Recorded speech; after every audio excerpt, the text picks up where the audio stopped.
10 दिवसांनंतर लक्ष्मण हाकेंनी आपलं उपोषण मागे घेतलंय, मात्र ओबीसी बांधवांचा लढा कायम राहणार आहे। दरम्यान आंदोलन स्थगित केल्यावर ओबीसी बांधवांशी संवाद साधला आमचे प्रतिनिधी पंकज क्षीरसागर यांनी।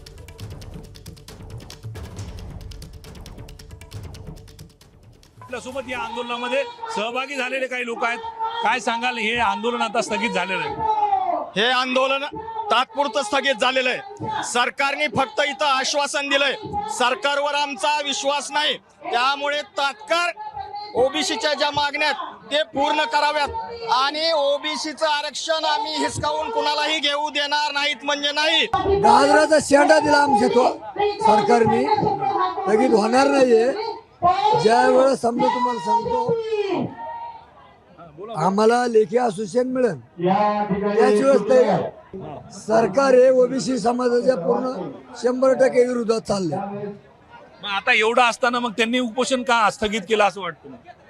स्थगित म्हणजे आता हे त्याच्या म्हणणं आलं की बाबा समजा सगळे ओबीसी नेते होते, त्याला वाटलं की बाबा शरीर ह्याचं अवघड झालं, दोन्ही माणसाचं अडचणी आल्या, त्याच्यामुळे ते स्थगित केलं।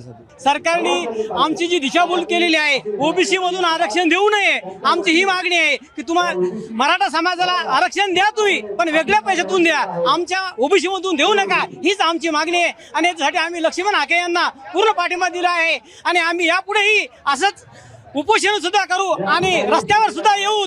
लक्ष्मण हाकेंनी हे आंदोलन स्थगित केलेले, पुढे सुद्धा जर मागण्या मान्य नाही झाल्या तर पुन्हा हे आंदोलन करतील आणि त्या आंदोलनाला आमचा पाठिंबा राहील असं या आंदोलनस्थळी आलेल्या सर्व समाज बांधवांचं म्हणणं आहे। कॅमेरा पर्सन धनंजय दारुंडेसह पंकज क्षीरसागर, एबीपी माझा, वडीगोद्री। एबीपी माझा, उघडा डोळे बघा नीट।